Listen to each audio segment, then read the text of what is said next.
Émission 916. Cette semaine, Deadpool by Lisa Wong, volume 1. En direct de Montréal, Québec, Canada. Vous écoutez, oui, les mystérieux étonnants.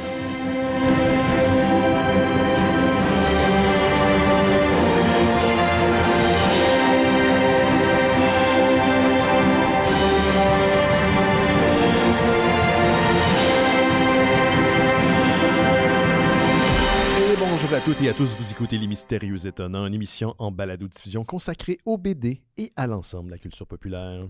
Toute la gang. Toute la gang, même les chaînes Plex en continu. On Ouais. parlait de ça avant l'émission. Benoît Mercier au micro et cette semaine, je chante une équipe dont les membres, c'est ça, ils aiment ça, péter le quatrième mur. On l'a souvent pété, le quatrième mur. Ouais. On le pète souvent, le quatrième mur. Les présentateurs... Est-ce qu'on pète dans le quatrième mur? Ça, c'est à la discrétion de celui qui le pète. Ouais, ok, c'est ça. Ça met le niveau tout de suite en partant, messieurs, dames. Écoute, je suis là pour ça. Après 916, on va pas réinventer la roue. Écoutez, je vous les présente à l'instant. Le premier porte en permanence ses lunettes telles que dans They Live. Simon Chénier est avec nous. Salut, Simon. Hello. Hey, Simon. Comment tu vas? Fallait pas que tu me poses cette question. Ça va pas super. Ben, tu sais, mettons, là, dans l'univers geek, là. Comment tu vas, là? La planète univers geek qui arrête pas de tourner, ça, c'est certain. C'est ça. Tu sais que je me définis plus comme un geek, hein? Ça m'a un peu passé. Ouais, non, je sais que c'était pas vraiment un terme que j'utilisais non plus. Non, je voulais dire, tu sais, dans passionné. la culture qu'on consomme. Qu'on consomme. On est correct. On est correct. Ça va bien, la santé, là, pour l'instant. Écoute, j'ai pas à me plaindre. J'ai ma job, j'ai tout. Ça va bien. J'ai pas à me plaindre pour vrai. Puis là, il y a en plus le chill, tu sais, le spooky season qui s'en vient. Ah, man, ouais. Ça va faire du bien. Ça s'en vient. C'est là. C'est là. C'est là. À partir du moment qu'il faisait fret, le spooky season est démarré dans mon opinion à moi. Fait que ça va. Mais toi, ça va bien, là, Monsieur Rockstar. T'as des affaires qui viennent de sortir puis des choses qui s'en viennent. Ah, mais oui, si tu veux, je peux en parler tout de suite. Nouvel épisode. Nouvel épisode. Oui, un nouvel épisode de la longue saga Vidéoville. Oui, non, c'est ça. Nouvel album qu'on a sorti vendredi sur les plateformes. Donc, vous pouvez l'écouter, vous pouvez l'acheter sur Bandcamp. Sur Bandcamp, oui. Mais vous pouvez l'écouter sur toutes les autres. Là. Tidal, Spotify. Wow. Ben ouais, je suis comme un peu, tu sais, mais bon. Ouais. Il faut qu'il soit disponible quelque part, malheureusement. C'est ça, il faut que les gens l'écoutent, puis c'est un mal pour un bien, mais c'est ça. Puis c'est ça, un album qui s'appelle Post Burnout, qu'on a fait en Post Burnout. Nice. Puis Winning. Ouais, on n'a pas fait d'album depuis, je pense, 2017. Non, ça fait 10 ans. Non, excuse-moi, pas 10 ans. Là, un peu moins, mais ça fait un bout. Ouais. Puis, tu sais, on n'avait pas fait de show depuis 2019. Puis, c'est ça, là, on a sorti ça vendredi. Et il va y avoir des copies physiques disponibles dans les shows qui s'en viennent. Des copies en cassette. En cassette? Wow! En cassette. Vintage, man. Ouais.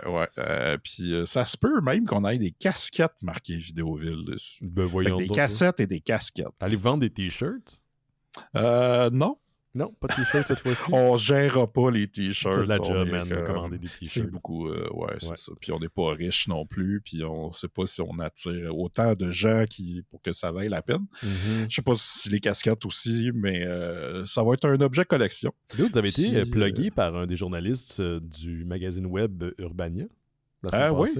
Quand votre album est sorti vendredi dernier, vous avez fait un petit shout-out sur les réseaux.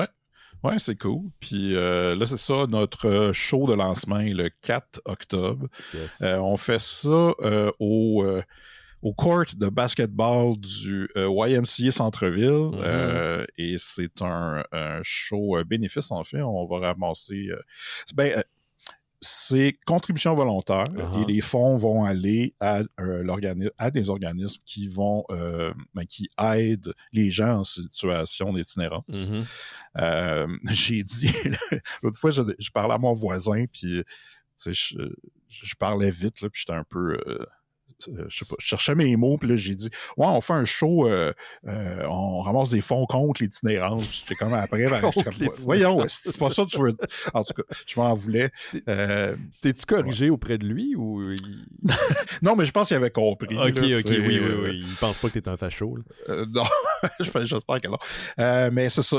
C'est le YMCA Centre-Ville au 1435 de Drummond. Et on joue avec Conflit Majeur, un band punk qui a le vent dans les voiles présentement. Nice. Ouais. Fait qu'on est très surpris qu'ils veulent jouer avec nous autres, mais OK. Sinon, il y a Basic Phantom et il y a Kate Dress, qui est une membre de Rope Skill, qui va venir faire un set acoustique. Et c'est ça, il va aussi avoir des tables d'information et tout ça. Ça va être quand même le fun. Puis on voulait un peu ramener le côté punk en jouant dans un gymnase. Ça fait très vidéoclip de Smell Like Teen Spirit. Ouais, c'est ça, puis un peu Fugazi aussi. C'est pour ça que le poster, c'est un hommage à une photo légendaire de Fugazi, mais on a remplacé ça par des chiens. Bon. Puis dessiné par Jared de Basic Phantom. OK. Donc, pas le gars de Subway et pas celui de Spasme. Non, c'est ça. Puis sinon, je sais qu'on en a un show à Trois-Rivières le 23 octobre.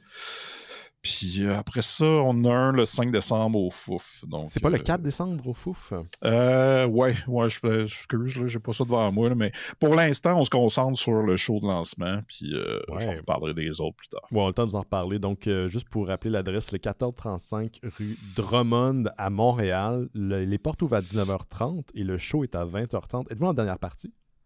Votre lancement? Ouais. Parfait. Ouais, c'est ça, puis on va jouer l'album intégral. Oh, cool. Puis là, c'est comme Simon l'a dit, ça va être au gym de basketball du YMCA. Contribution volontaire et tous les fonds ramassés vont aller à des organismes qui aident les gens en situation d'itinérance. Et Dieu sait qu'on en a besoin. Puis d'ici les autres shows, on va vous en reparler à l'émission. Puis allez jeter un coup d'œil sur le Bandcamp de Vidéoville si vous voulez vous procurer l'album en numérique. Puis sur les plateformes si vous voulez l'écouter relativement gratos. Puis dites-nous comment vous trouvez ça. Là. Oui, c'est ça. Là, il faut. Mais c'est cool que vous refassiez ça parce que ça faisait longtemps. La pandémie a mis fin un peu à tout là, pendant un bout. Fait que, ouais, c'est ça. Puis on a besoin d'un canal créatif pour les membres du band. Ouais. Moi, j'ai aussi un événement à plugger auquel tu participes également, Simon, parce que ton mois d'octobre va être occupé. Tu parlais du 23, mais le 27, le lundi 27, on a notre spécial d'Halloween. Oh shit, c'est quoi ça? En tout cas. Spécial d'Halloween des Mystérieux Étonnants qui aura lieu le lundi 27 au Hashtag Plaza dans le cadre du festival Spasme. Jared, qui est notre ami que vous connaissez certainement si vous écoutez les Mystérieux Étonnants depuis longtemps, directeur général du festival Spasme, qui nous aura invités pour une 3e année consécutive. C'est une tradition, le spécial d'Halloween des Mystérieux Étonnants. OK. Donc, ça fait... Je sais pas. Qu'est-ce qui se passe? Ça a l'air random. C'est peut-être quand je dis spécial d'Halloween des Mystérieux Étonnants. Ouais, c'est ça. Spécial d'Halloween des Mystérieux Étonnants. OK. Donc, ça se passe le lundi 27 au H-Gang Plaza. Les portes, c'est à 19h. Le show est à 20h. Non, porte à 18h, show à 19h. Voyons, on va leur dire, comme du monde, fais pas un ACV, Ben. Porte à 18h, show à 19h. Le Gang Plaza, c'est au 65-24 rue Saint-Hubert à Montréal. C'est à quelques pas du métro Beaubien. C'est en billet en face du Théâtre Plaza. On a fait le show l'année passée. C'est bien cool l'année passée, mais là, cette année, je suis vraiment plus enthousiaste parce que c'est une petite salle vraiment chic, plus intime, plus propice à l'enregistrement d'un podcast. Et donc, on va vous préparer quelque chose de spécial. J'en parlais avec Simon tantôt avant l'émission. J'en ai parlé au gars aussi dans les dernières journées, voire la dernière semaine. On essaie de vous préparer quelque chose de tout à fait spécial pour le spécial d'Halloween des Mystérieux Étonnants. Quelque chose qu'on n'a jamais employé comme formule auparavant. Donc, on espère vous y voir. Si vous voulez acheter des billets, le lien est dans le descriptif de l'épisode en ce moment même. Là. Donc, si vous allez dans le descriptif, c'est présent. Achetez maintenant vos billets. On a presque on a quelques billets de vendus pour l'instant. Je sais que ça semble être loin, mais vous allez voir, l'Halloween va arriver assez rapidement. Pas obligé de venir costumé. C'est à votre convenance. C'est 20$ le billet. Donc, en espérant vous y voir. Puis, j'ai bien hâte. Je suis bien excité. C'est sûr que c'est plus... les spéciaux d'Halloween et Mystérieux, c'est beaucoup plus visuel que nos enregistrements habituels. Puis mais on a essayé de rendre ça aussi accessible pour les gens qui nous écoutent en audio. Puis ça risque de bien... Est-ce que t'aimes ça faire le spécial d'Halloween des Mystérieux Étonnants, Simon? Oui, j'aime ça le faire. OK, parfait. Merci. C'est quand même la job. C'est la job, ouais. On en parlait, c'est quand même beaucoup de travail. Ouais. Donc, ça oui. Excuse-moi, je veux juste mentionner quelque chose que j'ai oublié. Oui. Pour le show de lancement, si vous ne pouvez pas y aller, mais vous voulez faire un don, sur le poster, il y a un code QR. Oui, j'ai vu ça. Si vous voulez donner un peu d'argent. Voilà. Sur les réseaux, admettons, sur Instagram, c'est quoi votre handle? Vidéoville MTL. OK. Donc, Vidéoville Montréal. Sinon, c'est sur Facebook aussi. C'est ça. Cool. Fait que vous allez rocker ça. Ben, c'est tout ce que j'avais pour l'instant. Simon, tu veux-tu, avant de commencer, on a un message vocal d'un auditeur qui s'appelle Fred qui nous a envoyé ça. Il y a quand même un petit bout. Fait qu'on va écouter ça, puis on revient dans quelques instants. Salut la gang, donc c'est Fred de l'Outaouais, 3e essai, parce qu'1 minute 30, ça va bien, c'est donc même pas assez long. Bref, moi j'ai bien aimé ça, Big Bang Theory, avec ma femme notamment, parce que ma femme m'a toujours dit qu'elle était pas geek, puis là avec le temps, ben son côté geek ressort de plus en plus, donc c'est le bon côté dans le fond de fréquenter souvent un geek, c'est le meilleur en toi, commence à sortir de par lui-même. Donc moi, mon épouse, on avait écouté Friends justement au complet, c'était pas une série qui m'intéressait vraiment à l'époque, mais bon, tu sais, je l'ai faite pour elle parce que je l'aime. Puis le fait d'avoir écouté ça, ensuite nous a amené à découvrir Buffy, puis à écouter toute la série de Buffy ensemble, écouter les Veronica Mars et Alouette. Donc, on s'est toujours trouvé une nouvelle série à écouter ensemble, puis ça nous a amené à Big Bang Theory, où il y avait un peu, dans le fond, de guillemets, de mon univers, et du sien. Est-ce que c'est parfait? Non, c'est un peu comme Buffy. Il faut que tu passes au travers de la première saison et demie pour vraiment venir à commencer à apprécier. Puis, mon Dieu, il reste déjà pas beaucoup de temps. Ça l'a amené à Young Sheldon, qui, je trouve, est 100 fois meilleur, bien évidemment, mais on apprend à découvrir qui est Sheldon. Ça l'a créé l'univers, en gros, en arrière, puis ça l'a amené ailleurs. Il y a même des petits easter eggs, mais j'ai bien aimé la série. Fait que voilà, en dedans de 1 minute 30. À la prochaine. Oups, ça a coupé direct dessus. C'était comme ça dans l'enregistrement. Merci Fred pour ton message. Puis écoute, c'est bien correct. Aimez ce que vous voulez aimer. T'sais, ça fait pas de mal à personne. Là. Moi, j'aime pas ça Big Bang, puis c'est correct. Puis si toi t'aimes ça, ben tant mieux. Who gives a fuck? Ah ouais, c'est ça. T'as pas à justifier ce que t'aimes, c'est bien correct avec ça. Puis oui, j'ai entendu des commentaires très positifs d'auditeurs des Mystérieux Étonnants sur le Discord qui comparent... Young Sheldon, c'est aussi une approche différente. Puis ils ont fait de quoi avec ça. Ça reste une des séries les plus écoutées aux États-Unis. Je suis qui, moi, pour dire que vous devriez pas écouter ça? Je le dis même pas, juste que moi, c'est pas ma tasse de thé, mais il y a plusieurs personnes qui aiment ça. Donc, merci Fred pour ton message vocal. Si vous voulez aussi, comme Fred, laisser un message vocal dans le descriptif de l'épisode, il y a un lien vers un SpeakPipe, donc c'est une plateforme pour que vous pouvez envoyer un message vocal. Questions, commentaires, suggestions. On passe presque tout ce qu'on reçoit. Vous pouvez même écouter le message avant de l'envoyer, fait qu'il n'y a pas de gêne. Je sais qu'il y a comme une brisure un peu, comme une frontière psychologique un peu d'envoyer un message vocal, mais on aime ça vous faire participer à l'émission, on aime ça vous entendre. Donc, si vous avez l'occasion, nous envoyer ça à travers, à travers le lien. C'est juste en dessous du lien pour le spécial d'Halloween des Mystérieux Étonnants qui aura lieu le lundi 27. Hey, Simon, on continue avec toi des nouvelles. Mon cher, on va te partir ton thème pour l'occasion.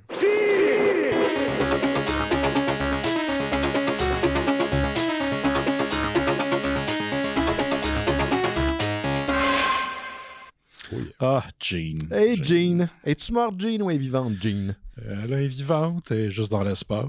Mm-hmm. Et ouais. Quelle femme.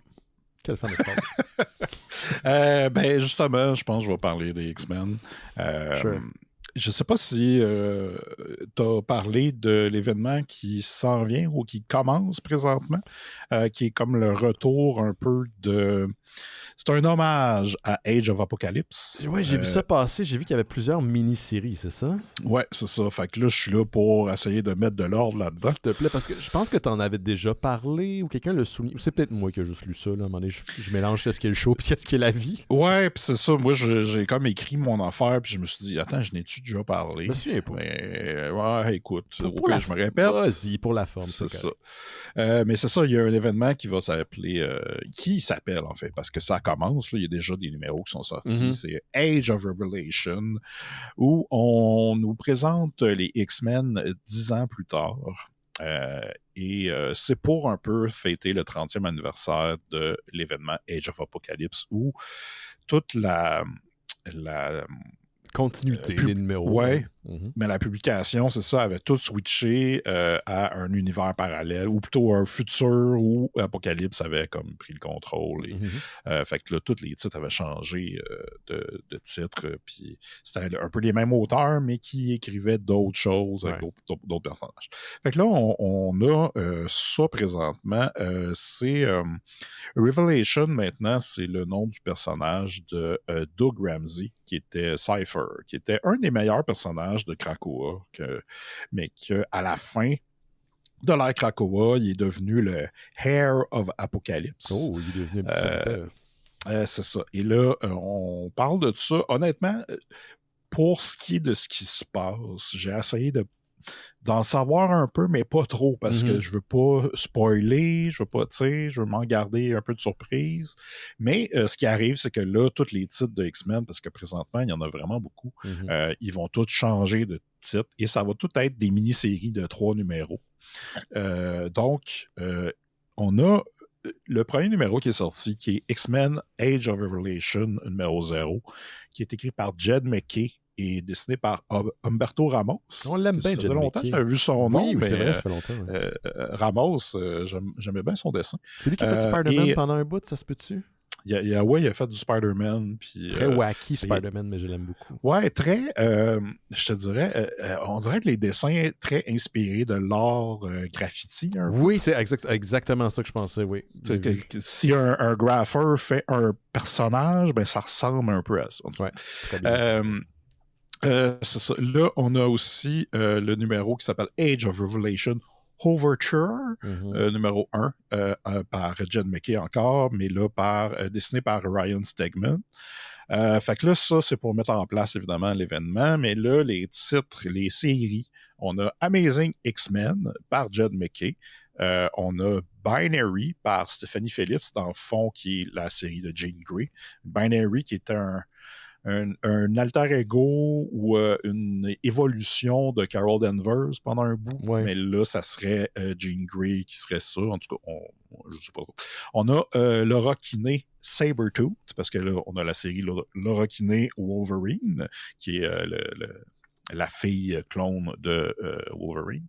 Et là, elle va devenir est comme du bord de Revelation, qui est un méchant là-dedans. Okay. Parce qu'évidemment, ça a rapport avec Apocalypse. Donc, là, juste pour situer, parce que juste pour être bien comprendre, l'événement qui s'en vient, l'espèce d'ensemble de mini-séries, ça se passe tout ça 10 ans dans le futur? Ouais, est-ce que c'est une suite à Age of Apocalypse ou c'est comme le début de Age of Apocalypse? C'est quoi exactement? C'est là où ça je pense que c'est ça. Je pense que ça n'a pas de lien avec le timeline de Age of Apocalypse. Parce que ça a été changé plein de fois, tout ça. Là, je pense que c'est plus une suite de, mettons, où les X-Men sont présentement dans From the Ashes, la période From the Ashes. Ouais. Et ça serait 10 ans dans le futur de tout ça. De la ligne où est-ce qu'on est actuellement. Ouais, c'est ça. Donc, ça se veut pas une suite nécessairement de l'événement qui a eu 30 ans. Non, c'est plus pour un hommage. Il en profite pour célébrer le 30 ans de tout ça, pour refaire un peu... la publication, ouais, je comprends. C'est ça, okay. De façon éditoriale. Je comprends. On a la série Long Shots, et là, c'est écrit par Jerry Duggan et Jonathan Hickman. Et ça semble être un genre de... Parce que Longshot, ça se passe dans le monde de Mojo, le Mojo World, et ça semble être une genre de compétition de Game of Death, Running Man avec plusieurs personnages, dont Bishop et Kraven. Okay. On a la série World of Revelation, et ça c'est plus sur ce qui se passe ailleurs dans le monde de Marvel dans ce 10 ans-là. Ah, j'aime ça, ok. Ouais. C'est pour ça qu'on a des auteurs comme Ryan North qui fait Fantastic Four. Fait que là, dans ce monde-là, qu'est-ce qui est arrivé avec Fantastic Four? On a Al Ewing, parce que lui, il fait Thor, fait que peut-être qu'il faut faire de quoi là-dessus. Il y a Steve Fox aussi, plusieurs artistes. Donc, il y a cette série-là. Il y a la série Unbreakable X-Men par Gail Simone, qui présentement fait Uncanny X-Men. Il y a Rogue Storm. Et Rogue, je pense que c'est plus dans le sens de le qualificatif, là, oui, plutôt que le personnage. Par Murewa Ayodele, qui est l'auteur présentement de Storm. Et là-dedans, elle est une déesse qui est conduite par la magie noire et le grief. OK. Le grief étant le deuil. Oui, c'est ça, je n'étais pas capable de passer dans ce cas, ça m'arrive constamment. Sinon, on a la série Iron and Frost de Cavan Scott qui va dealer avec Emma Frost et sûrement Iron Man, mais il a l'air, je pense que Tony Stark est décédé là-dedans. En tout cas, on verra. Okay. On a la série Sinisters 6, donc c'est à propos de Monsieur Sinister qui fait une équipe avec Havok, Black Cat, Domino, Omega Red, Phantom X et Venom. Venom. Fait que, on verra ça. Il y a The Last Wolverine de Saladin Hamed, qui est présentement écrit Wolverine. Et là, c'est Wendigo, la créature mythique du Nord,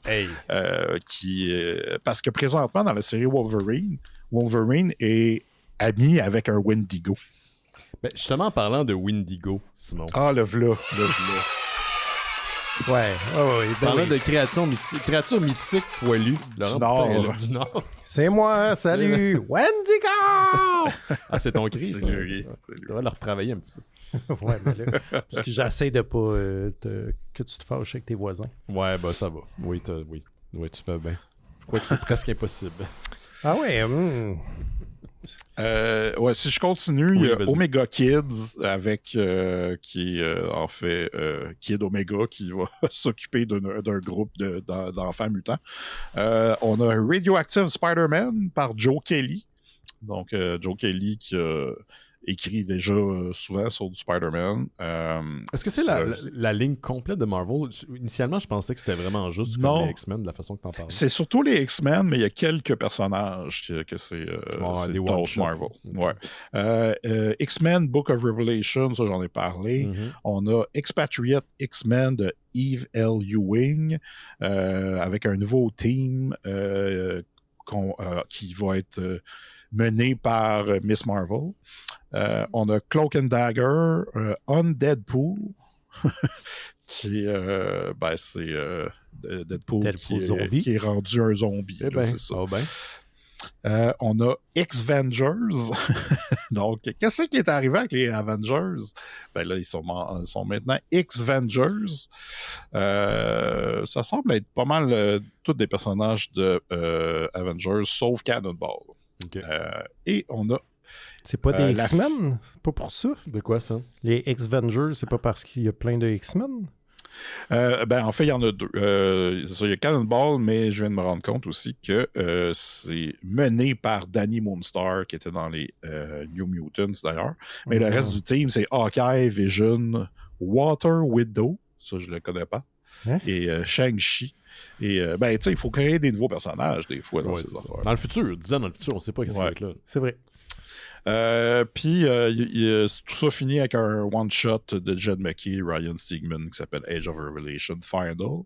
Et ils ont déjà annoncé les livres. Il va y avoir 3 livres qui vont tout contenir ça. Donc, X-Men Age of Revelation Overture, Book of Revelation et World of Revelation. Donc ça, ils ont déjà annoncé les trades. C'est ça que t'en Ouais, qui va sortir en avril 2026. Wow, j'haïs pas ça qu'ils présentent déjà les volumes. Ouais, c'est ça. On sait ce qu'on va avoir à acheter plus tard si vous ne suivez pas les singles. Ah, c'est bien ça. Et que, c'est ça qui se passe. Et là, il y a aussi, il a fallu que je démaille ça, mais il y a un numéro qui s'appelle X-Men of Apocalypse Alpha de Jeff Loeb. Et ça serait dans l'univers de Age of Apocalypse. Parce que lui, il avait travaillé jadis, je pense, sur Age Ouais, c'est ça. Tu vois, c'est une chance que tu es là parce que je pensais que ce qui s'en venait était dans l'Age of Apocalypse.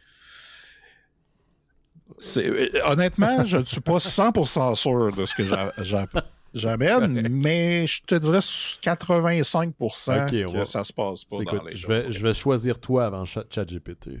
Ok, c'est bon. No stress. On va continuer avec toi, mon Laurent.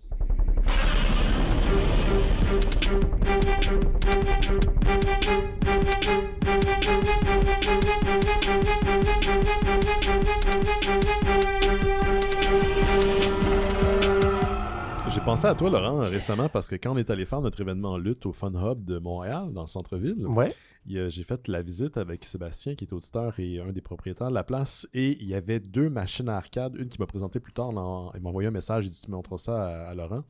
2 machines d'arcade qui mettaient en vedette Godzilla, et une, c'était des kaiju. Ouais, il y en a une, tu te battais contre Godzilla, si j'ai bien compris. Une machine d'arcade que je me bats contre Godzilla. Oui, c'est ça. Ouais, tu te bats contre Godzilla. C'est rare qu'on peut être Godzilla.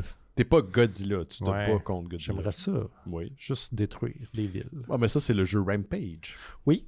J'étais très fan d'ailleurs. Oui, j'imagine que tu devais. C'est le premier jeu que j'ai fini, je pense. Ah ouais?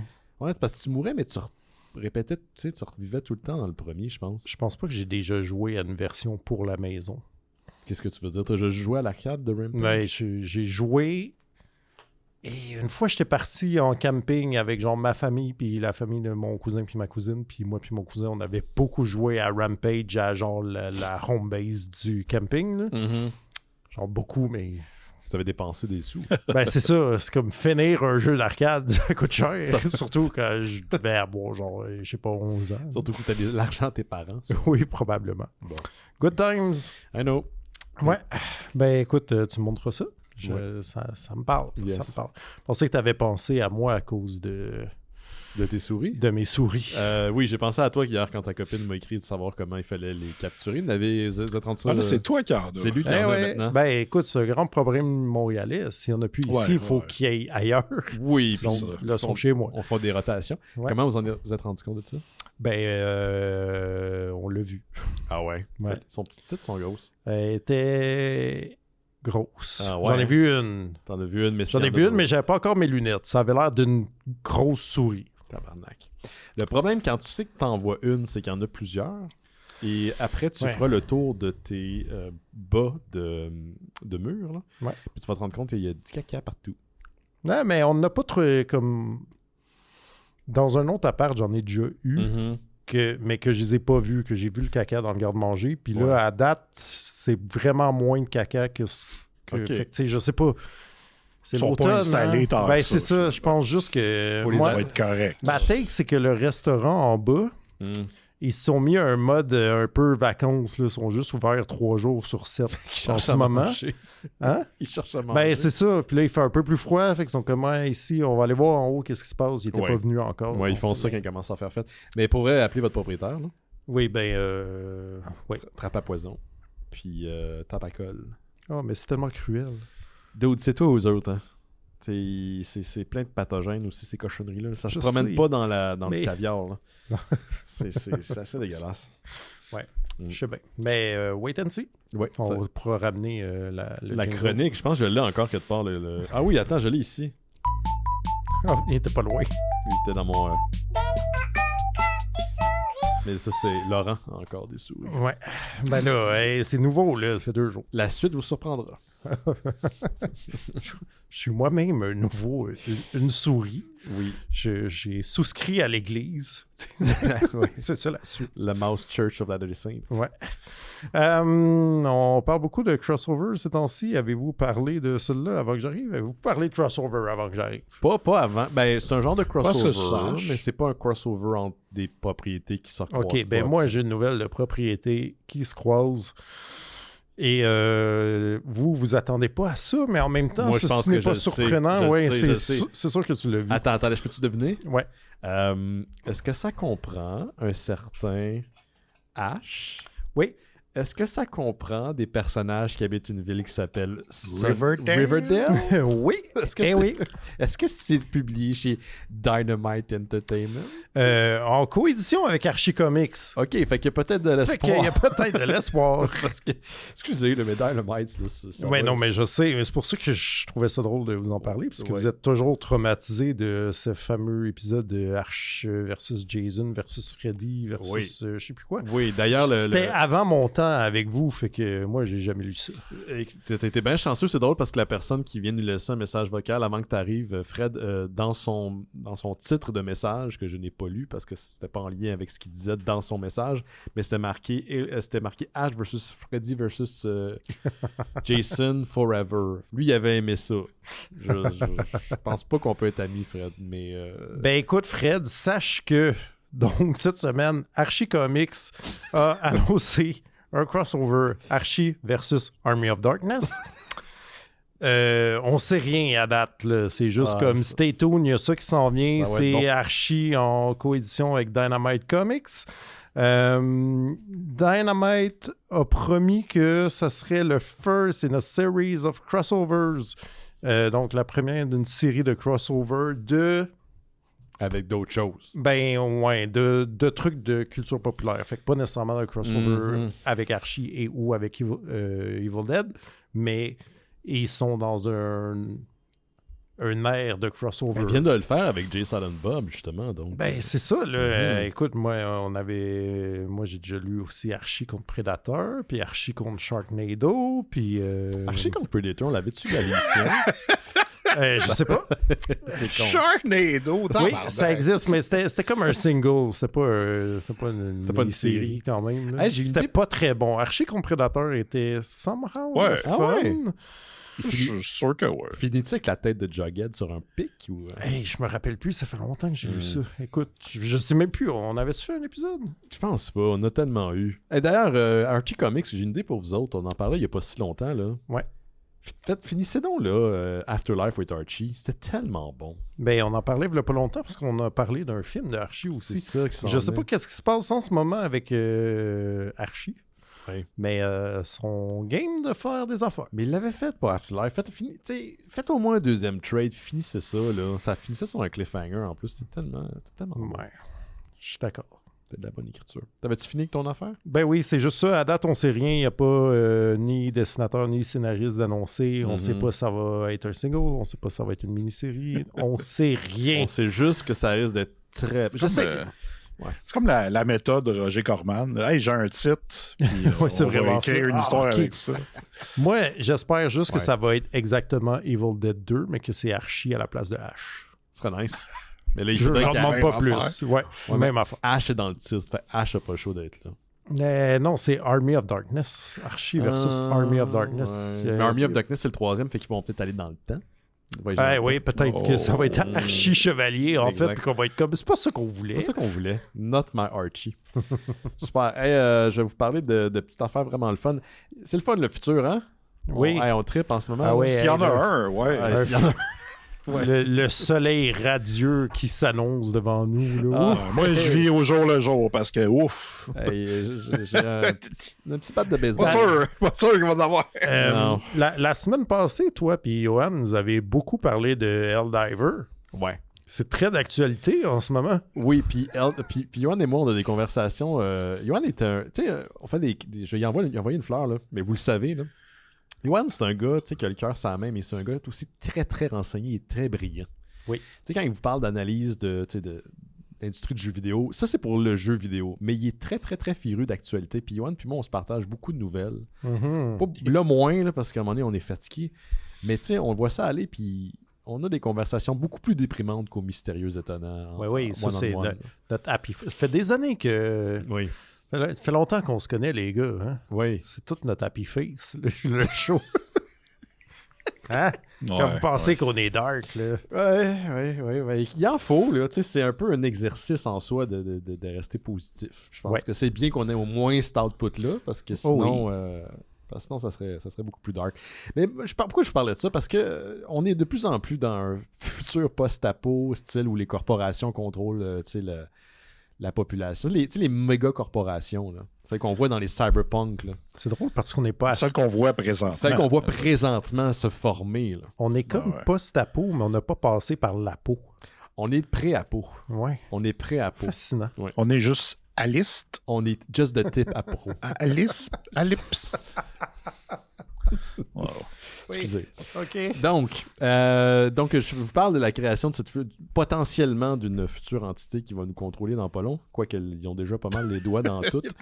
Il va y avoir une fusion. Il y a eu une fusion récemment, on a parlé à l'émission de Paramount puis Skydance, puis tu vois, les gens derrière cette nouvelle entité grandiose ont décidé d'appeler ça Paramount Skydance, tu vois, qui était super inspiré. Audacieux. Très audacieux pour le titre. Mais là, ils se sont dit, écoute, pourquoi arrêter notre dévolu sur cette petite entité qui rapporte des milliards de dollars? On va peut-être grossir davantage.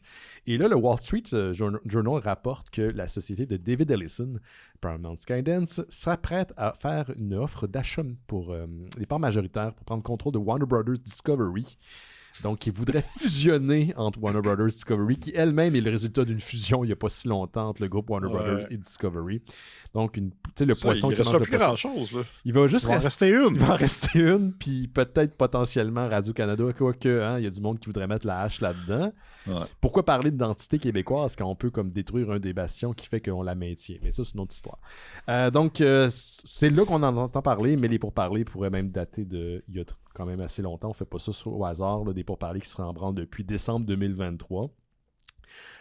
Détail intéressant à souligner, Skydance Paramount, ou Paramount Skydance plutôt, ne veut pas juste acquérir la partie studio de Warner Brothers Discovery, mais aussi les chaînes télé. Il faut comprendre qu'il y avait un plan de remaniement du côté de Warner Brothers Discovery qui était supposé venir en réalité d'ici avril 2026, où tu as comme des divisions. Le côté, admettons, DC, Warner Brothers Pictures, HBO Max, Warner Brothers Television, puis de l'autre côté, tu as les chaînes, parce qu'il y a plusieurs chaînes sous la même ombrelle, CNN, TNT, TBS.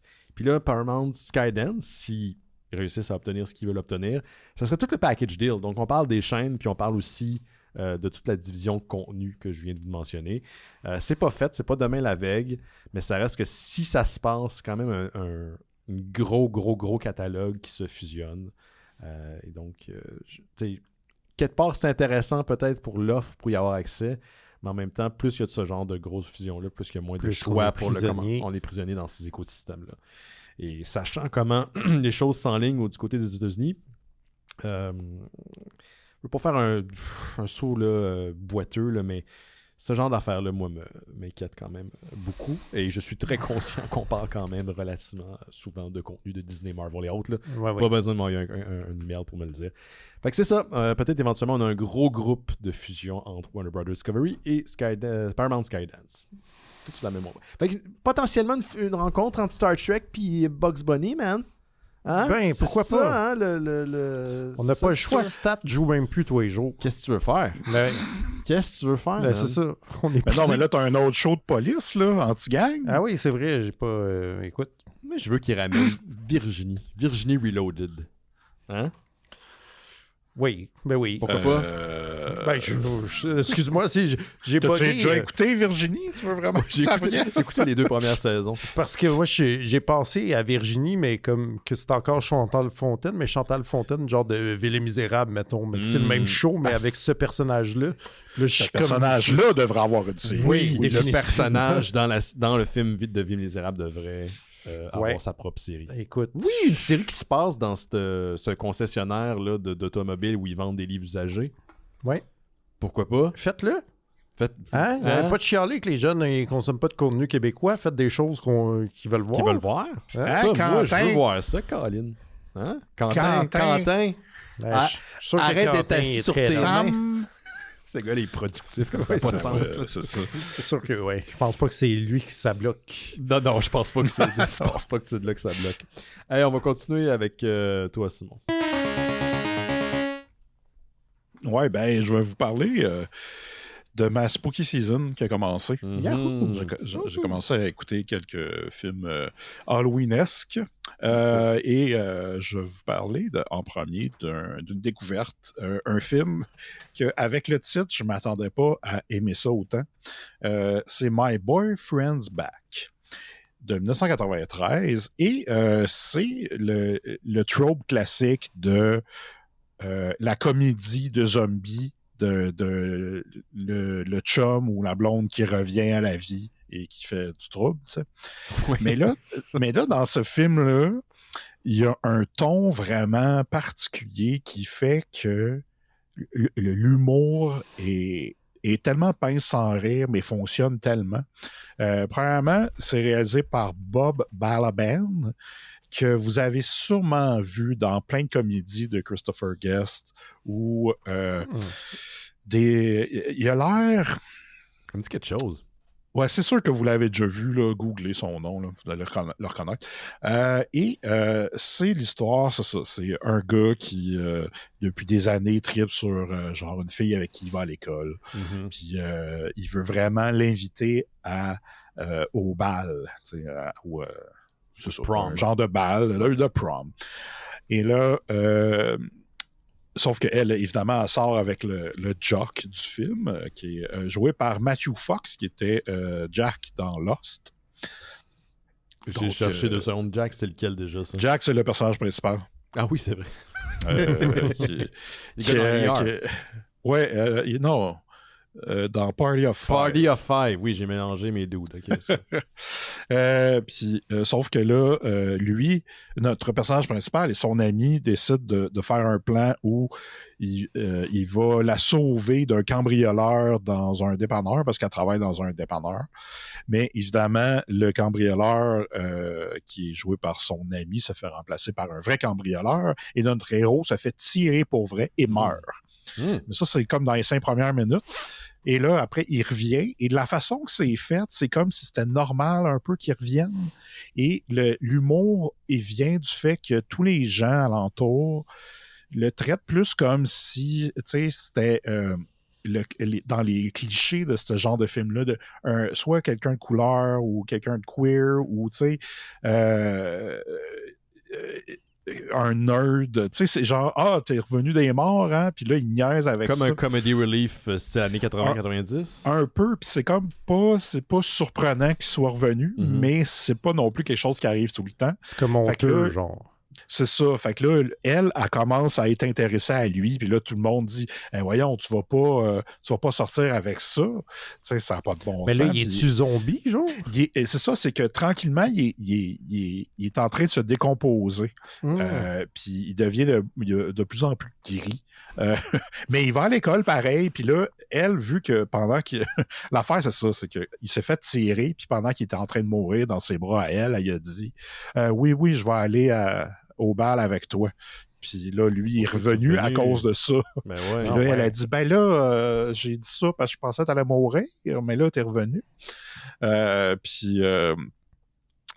c'est ça, c'est que, tu sais, il y a sa famille qui le supporte là-dedans, qui essaie de... Parce que c'est ça, vu qu'il se décompose pour... qui t'offre plus longtemps, il faut qu'il commence à manger du monde. Fait que ses parents, ils trouvent des gens, puis ils le tuent. Ils tuent des gens, puis tu sais, ça devient comme une espèce de comédie bizarre, très deadpan, tu sais, personne rit de tout ça, c'est comme sérieux, puis c'est...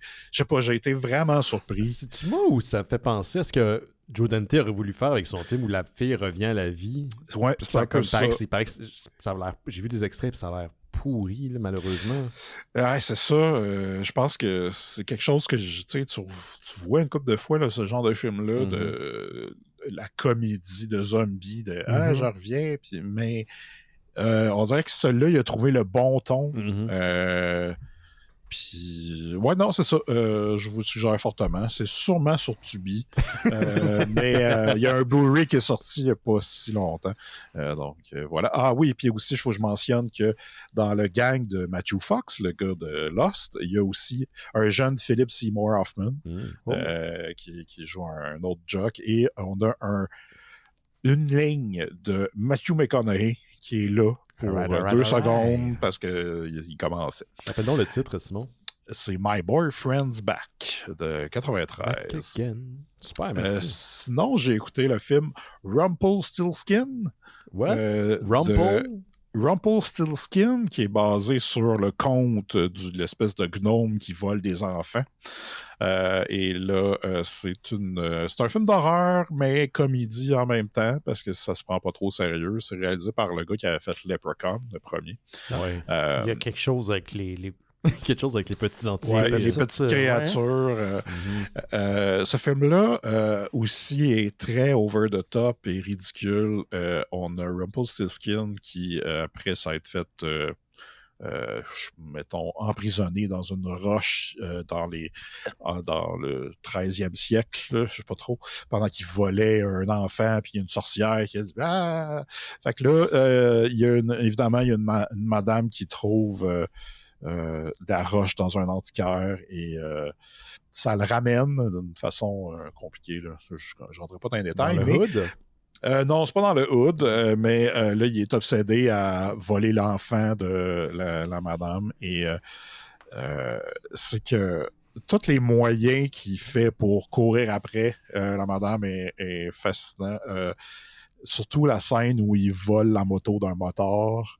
Fait que là, t'as un genre de petit monstre qui conduit une moto puis qui se met des lunettes de soleil puis là, il poursuit la madame en char.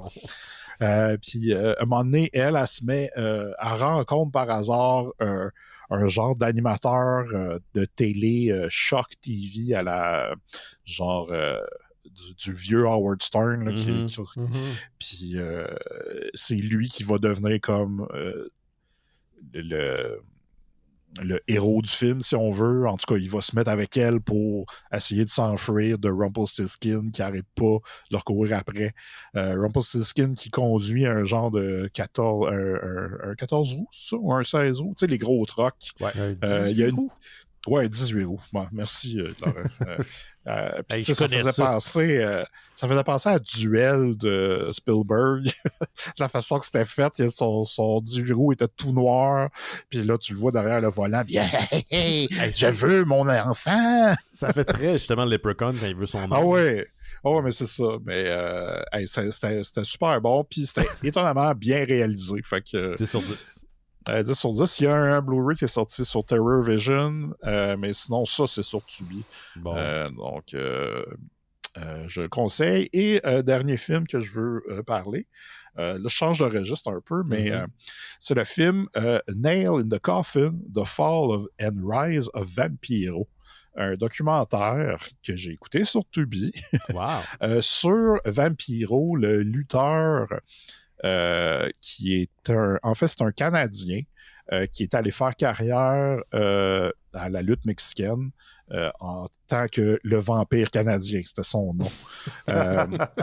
Il s'appelle Ian Hodgkinson et t'écoutes ça, puis au début, je m'attendais pas. En fait, c'est parce que j'écoutais un podcast qui parlait d'un film qu'il a fait. Un film qu'il a fait au Mexique. Fait que c'est des luchadors contre lui, ou lui contre en tout cas. Mais là, dans le documentaire, c'est ça.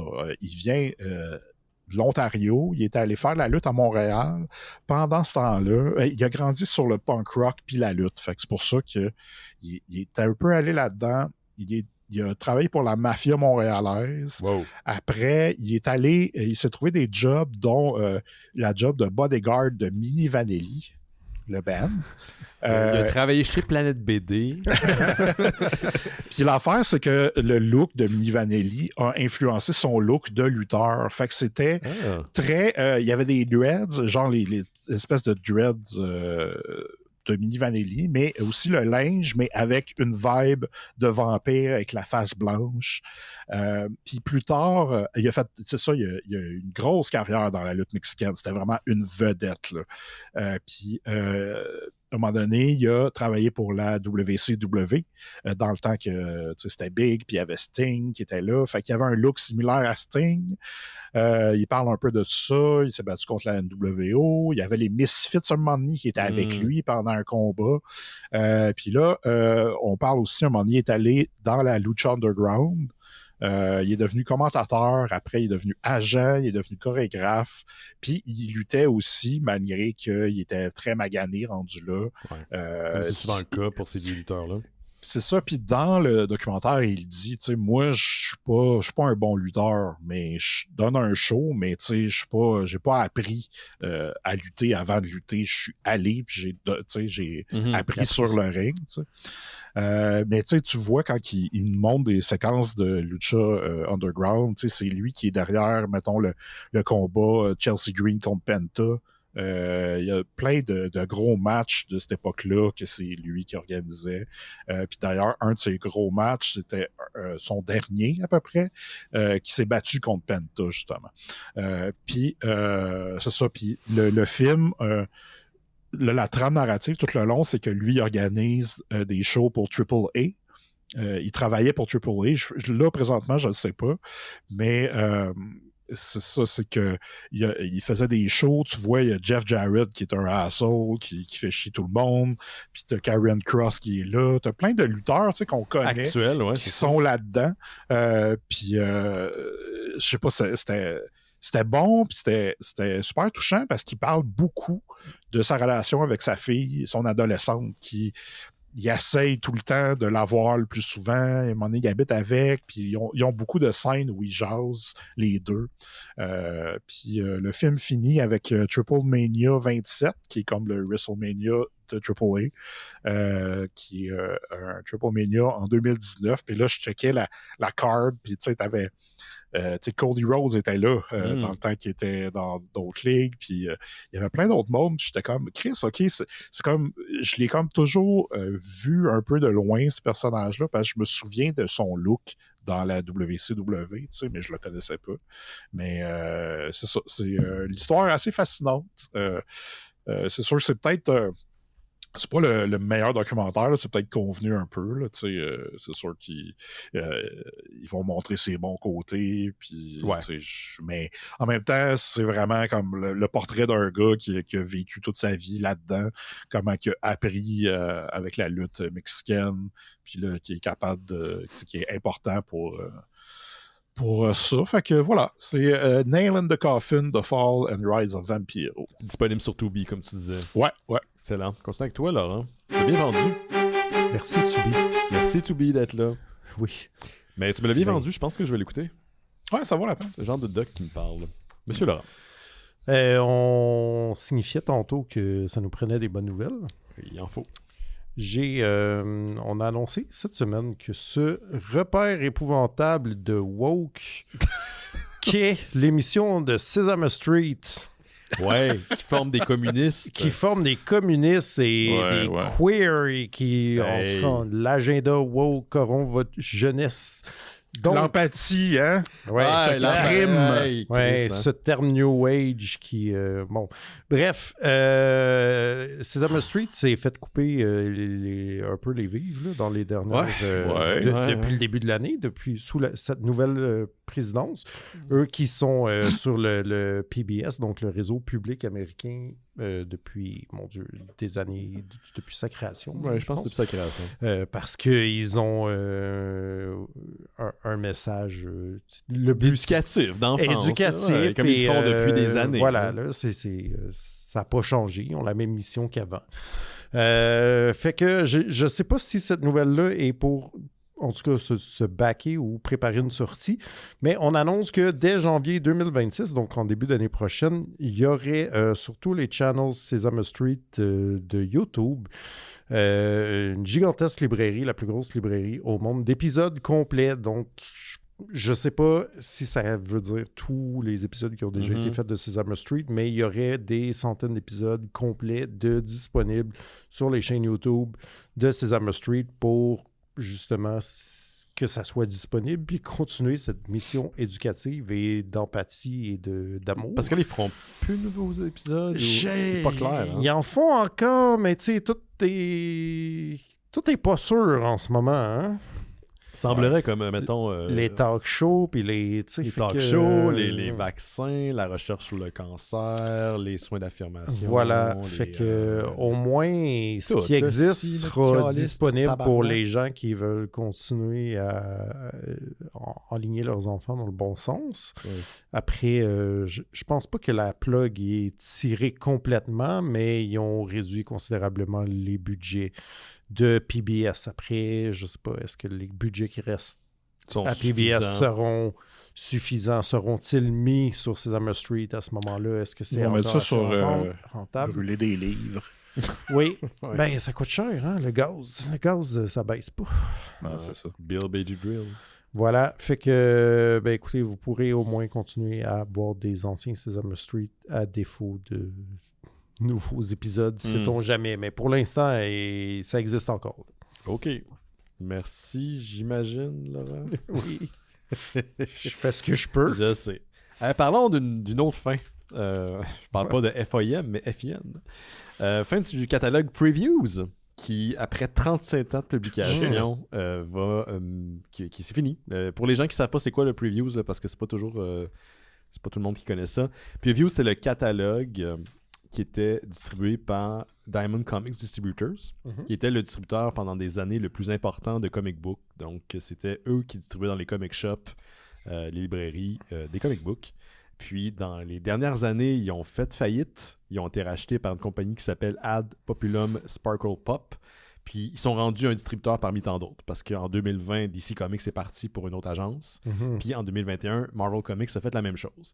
Donc, Diamond, dans le temps qu'il y avait le monopole, publiait un catalogue, c'était de 500 pages. Je pense que c'est une base mensuelle en plus. Là. Oui, c'était tout ce qui était en précommande dans genre 3 ou 4 mois. Exactement. Là, exactement. Donc, c'était les comics, c'était les séries, c'était aussi les figurines, c'était les items de collection. Tout passait par ça. C'était comme genre la Bible des comic books. Il y avait comme une grosse job d'édition là-dedans parce qu'on s'entend qu'il y avait du stock. Oui. C'était des gros... Des grosses éditions. Là. Puis donc, vous pouviez acheter votre previews dans les comic shops. Vous pouviez le consulter pour pouvoir commander whatever, un item de collection, une série qui s'en venait. Donc, l'équipe d'édition derrière a été aussi mise à la porte. Il y a un des gars qui était derrière Previews qui a été ramené dans l'entité qui existe encore de Diamond Comics Distributors, mais qui est un distributeur parmi tant d'autres. Puis je pense que ça cause tellement de friction que, disons que les lettres de noblesse qui étaient Diamond dans le temps n'existent plus. Là. Ils se sont ternis depuis. Là. Ouais. Fait que Previews, 37 ans de publication, se termine. En même temps, moi, ça fait des années que je me demande pourquoi c'est pas juste en ligne, cette affaire-là. Ben, c'est vraiment beaucoup de papier à chaque mois. Exactement. J'allais dire la même chose, mais je pense que c'est un peu comme à la manière de Wizard, qui est un magazine spécialisé en comic book. C'était de son temps. T'sais, Wizard était une période où les magazines avaient la cote. Pré-internet. Ouais, mais Wizard, c'était au moins du rédactionnel, tu sais. Oui, mais mon point étant, c'est que c'est des entités d'une autre époque. Maintenant qu'on a Internet, ça s'est amené à changer. Donc, Previews aussi. Mais Previews, même en version numérique, n'existera pas. C'est pas quelque chose que vous allez pouvoir consulter. Oui, ça, c'est dommage parce que c'était quand même vraiment utile. Je comprends pas pourquoi il faisait encore papier, mais c'était quand même vraiment utile pour checker qu'est-ce qui s'en venait, mettons. Ouais. Fait que toi, tu peux-tu, à travers la librairie commandée de Diamond, ou c'est complètement... Tu pouvais pas avant, puis... Non, parce qu'on n'avait pas de... On a déjà eu un compte ouvert au début, il y a 15 ans, mais on l'a pas une moment donné, parce que... Tu tiens des livres en français, tu les tiens en anglais, là, c'est comme... Il y a des soucis d'espace, puis là, tenir des livres en double, on a fait le choix de juste garder du francophone. Fait que j'avais plus de compte. Je m'excuse, une fois, je suis allé chez Planète BD, puis j'ai pris une photo d'une section, puis j'étais comme, vous auriez pu mettre tel livre là-dessus. Puis j'étais vraiment... Ouais, puis j'étais super agressif, je vous l'ai envoyé, puis j'étais comme, là, vous pourriez mettre ça, là.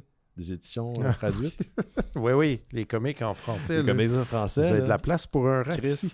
On les salue, ces gens qui veulent refaire notre surtout pas des boomers. Fait que c'est ça. Ça a été lancé en 82. Puis c'est quand même assez unique. Là. C'était quelque chose qui... Il y a des gens qui collectionnaient le Previews aussi. Hey, ça doit prendre de la place, là. 500 pages par mois, là. Moi, des fois, je repogne, j'ai pogné des vieux Wizards, puis j'ouvre ça, puis ça me fait tellement rire. Il y a tellement comme une nostalgie de lire ces affaires-là. C'est un petit voyage dans le temps. Un petit voyage pas mal dans le temps. On continue avec toi, Simon. Ouais, c'était ça à toi? Non, j'ai plus rien. T'as plus rien? Bon, on va y aller avec toi, Laurent, d'abord. Moi, j'ai une petite nouvelle d'Astérix pour toi. Ah, Chris. Ah, t'aimes ça? Oui. On annonce le possible, c'est pas signé encore, mais probablement que le prochain réalisateur du prochain Astérix en live action. Donc, je te parle pas des dessins animés ici, je te parle des live action qui ont un peu moins la cote. Denis Villeneuve.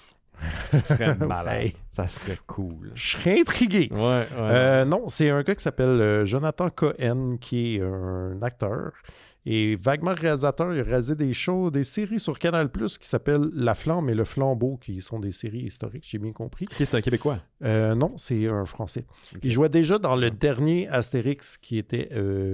Astérix et l'Empire du Milieu, que je n'ai pas vu, qui avait de très horribles critiques. Et il jouait le rôle de Grain de Maïs. Grain de Maïs. Ouais, voilà. C'est ça. Là, moi, ce qui m'intéresse là-dedans, bon, lui, je le connais pas, je vais attendre de voir. Par contre, ça serait une adaptation live-action des 12 travaux d'Astérix. Oh! Les 12 travaux d'Astérix, c'est déjà un de mes films d'Astérix préférés, mais ça aussi... voyons. C'est aussi un des très, très rares films qui n'est pas adapté d'un album de bande dessinée. Non, c'est sa propre histoire. C'est sa propre histoire. C'est Goscinny et Uderzo qui avaient écrit ça spécifiquement pour le cinéma. Donc, c'est vraiment une aventure qui existe sous forme de livre, mais qui est le livre de l'album du film. Donc, un peu genre pas des screenshots, il y avait quand même des illustrations originales, mais comme un album illustré, mettons, là, plus que de bande dessinée. Et je suis vraiment intrigué. Ouais. Et c'est comme le film qui est diffusé à chaque année à Ciné-Cadeau aussi. À Ciné-Cadeau, il passe tout le temps pas mal. Plusieurs les fois. Vieux Astérix, plusieurs fois. Mais tu vois, moi, les 12 travaux et Cléopâtre, c'est les deux que je me note pour pas les manquer. OK. Genre, les autres, j'ai pas je suis content. Mais ceux-là, il faut que je le regarde au mois de décembre. Okay. Sinon, je suis pas content. Manque de quoi? Je comprends. Fait que là... Chacun ses traditions. Wait and see.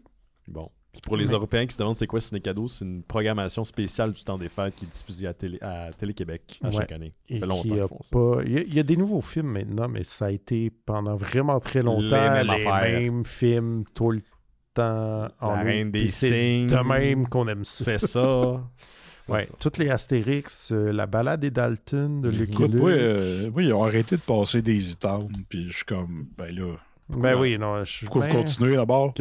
Pourquoi ils passent plus d'hésitants? Je sais pas. Ils ont mis quand même une couple de nouveaux films, fait qu'il a fallu qu'il y en d'autres une couple des vieux, je pense. Mais... J'imagine, mais t'enlèves pas des hésitants. C'est le meilleur. Je sais bien. Okay. Ça a dû être un choix déchirant. Un choix éditorial déchirant. Ouais. J'ai une dernière petite nouvelle, moi, de mon côté. Nouvelle de comic book. Je sais pas si vous êtes encore...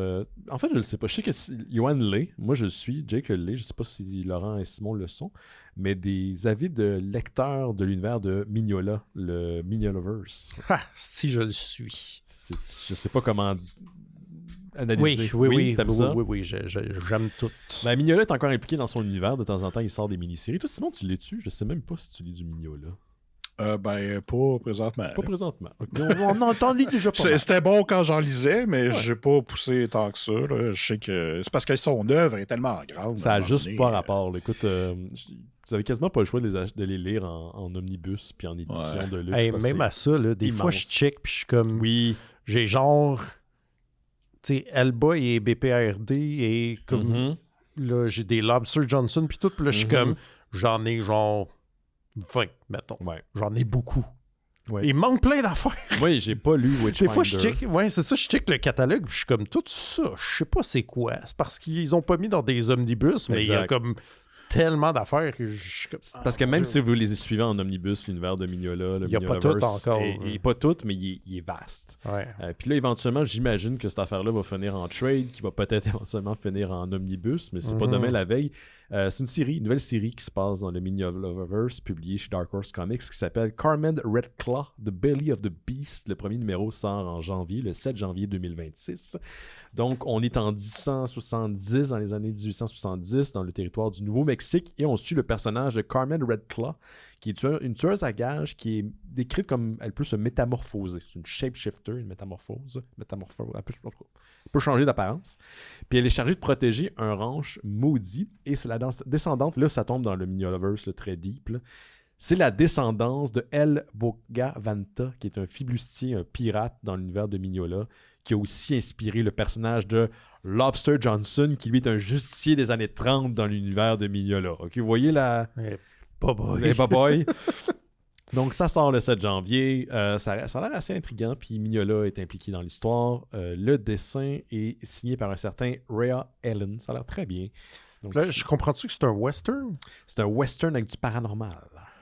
Ça, j'aime ça. Moi, c'est un style que j'aime bien. Le mélange paranormal, western. J'aime bien ça. C'est mon jam. Sinon, une autre mini-série, plutôt série qui va sortir prochainement. Le premier numéro, d'ailleurs, sort cette semaine, le 17 septembre.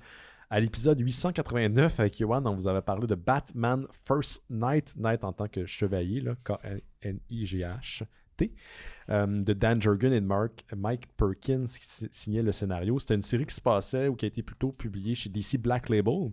Donc, des séries qui ne se passent pas dans la continuité de DC. C'est des expérimentations de la part d'auteurs. C'est un petit peu plus mature. Souvent des bonnes propositions. On a lu du bon stock à l'émission tirée de DC Black Label. Et Batman Dark First Night en faisait partie. Pour vous donner une idée, ça se passe dans les années 40. C'est pulp, c'est récits noirs de détectives. Yoann et moi, on avait bien aimé. Si vous voulez aller écouter l'épisode 889, c'est ce qu'on parle en fin d'émission. Et là, ils sortent une suite qui s'appelle The Batman Second Night. Ils ne sont pas trop compliqué le basic. Le 1er août cette semaine, le 17, comme je l'ai mentionné. C'est la même équipe créative. L'art est vraiment fantastique. L'écriture aussi très cool. Ça se passe quelques mois après les événements du premier volume dans un Gotham qui est maintenant rendu complètement paranoïaque après les événements du premier trade. Surtout que la guerre vient d'être déclenchée en Europe et semblerait-il un monde fictif, il y a des fachos qui se promènent puis qui aiment ça foutre la bisbille. Ben voyons, les fachos, on a plus, ça reviendra jamais. Donc Gotham est plongé dans cette espèce de contexte de pré-Deuxième Guerre mondiale avec... la ville est comme un peu stressée. Et là, dans ce contexte-là, il y a une reporter du Daily Star nommée Lois Lane qui vient enquêter en ville. Intéressant, voilà. Donc, ça sort. Moi, je vais attendre le trade. Sûrement que je vais en parler quand ça va être. Une femme journaliste. Dans quel monde de fous sommes-nous? Et puis des fascistes qui reviennent. Voyons donc. C'est fou, hein? Quelle histoire de malade. Sinon, hey, guys, j'en ai parlé un peu la semaine passée, mais j'ai fini finalement les 10 épisodes de The Paper, la suite de The Office. Oh, puis? Ouais, c'est correct. OK. Il faut laisser à la série trouver sa propre identité. Malheureusement, c'est le problème d'être une série qui se veut une suite plus ou moins directe à quelque chose qui a comme marqué la télé. Là. The Office 2005, on en parle 20 ans plus tard. C'est un enfant sacré de la télévision. Il y a des épisodes qui sont très très bons. J'étais initialement pas convaincu, mais j'aimais bien. J'apprécie. C'est une bonne série. C'est pas nécessairement à la hauteur de The Office, mais en même temps, quand tu essaies de comparer tout le temps l'œuvre originale, il faut laisser le temps à ce qui se découvre. Il y a des épisodes qui sont même très bien. Mais c'est une saison 1, c'est ça que tu veux dire. C'est une saison 1. Okay. Les 10 épisodes sont disponibles sur Peacock. Je pense pas qu'on peut s'abonner sur Peacock au Canada, je pense. C'est juste réservé aux États-Unis. Et comment tu les as vus? iTunes.videotron.com. Wow. Puis c'est plate, mais les seuls moments où t'es à l'écoute vraiment, là, ou plus à l'écoute, disons, ton attention elle est plus sollicitée, c'est quand il y a potentiellement des références à The Office qui vont être dites par un des personnages. Puis t'es comme « Hey Bart, dis la chose! » Puis là, c'est ça. Il a fait une référence à ta... Fait que c'est plate, mais Mais je suis curieux pour une deuxième saison parce que j'aime laisser la chance aux coureurs. Donc, mais si vous êtes dans un petit mood... série humoristique qui se veut dans l'univers de The Office, juste pour les références dans le premier épisode, ça vaut la peine. Puis c'est une écoute facile. Les personnages restent très attachants quand même. Je reste sur ma fin, mais je vous la conseille pareil. OK. C'est bon? Mais oui, est-ce que vous avez écouté Peacemaker saison 2? Pas encore, j'avais tellement aimé la première. Parce que c'est bon, à date. C'est bon? Ouais. J'en dirai pas plus. Parce que je veux pas spoiler, mais c'est bon. C'est sur Crave au Canada, si vous voulez l'écouter. J'avais dévoré la saison 1. Ouais, ben je pense que tu vas dévorer à 2. D'accord. Puis il y a John Cena dedans. Écoute. Moi, j'ai juste un petit... parce qu'il y a 2 semaines, la dernière fois que je suis venu, je parlais de crossover de figurines des Ninja Turtles qui étaient aussi des kaiju. Oui. Eh bien, j'ai vu une nouvelle de la compagnie NECA qui a annoncé au San Diego Comic-Con, qui ça fait pas si longtemps, qui a aussi un crossover Ninja Turtle et Garfield.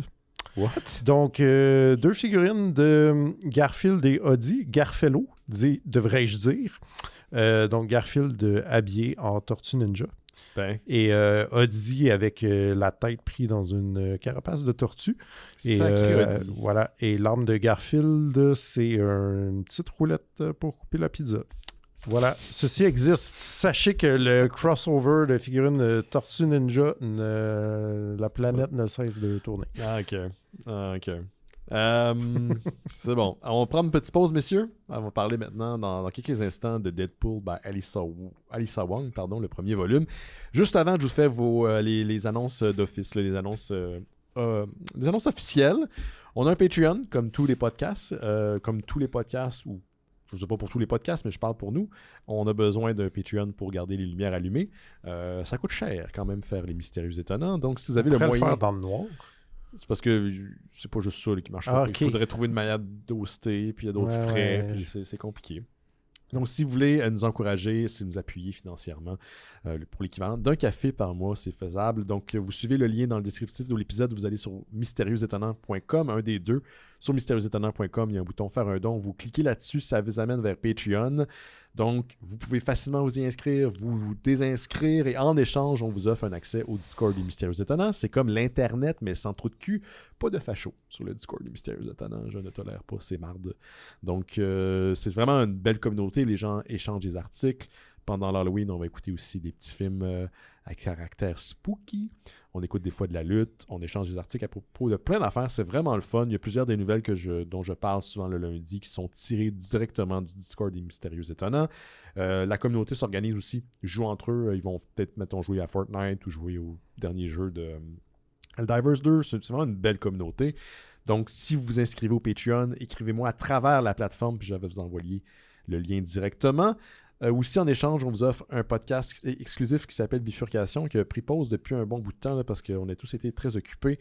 L'équipe officielle qui est composée de Rémi, Antoine et moi, on va reprendre du service pour octobre. On a déjà notre programmation pour octobre. On a des films qui vont être à saveur spooky. D'ici là, je vais quand même vous offrir du contenu. Il y a quelque chose que je vais faire prochainement avec un auditeur des Mystérieux Étonnants pour au moins vous faire patienter parce que vous donnez de l'argent, vous méritez quelque chose en échange. Sachez par contre que 100% de l'argent est réinvesti dans le projet. Faites en sorte que Terre Kaiju existe, Terre Humaine Cheese d'Or et Noël Cheese d'Or. Est-ce qu'il y a un nouvel épisode prochainement, Simon, qui s'en vient ou dans les canons? Je sais que, Forêt rendu un homme marié, il n'y a plus le temps.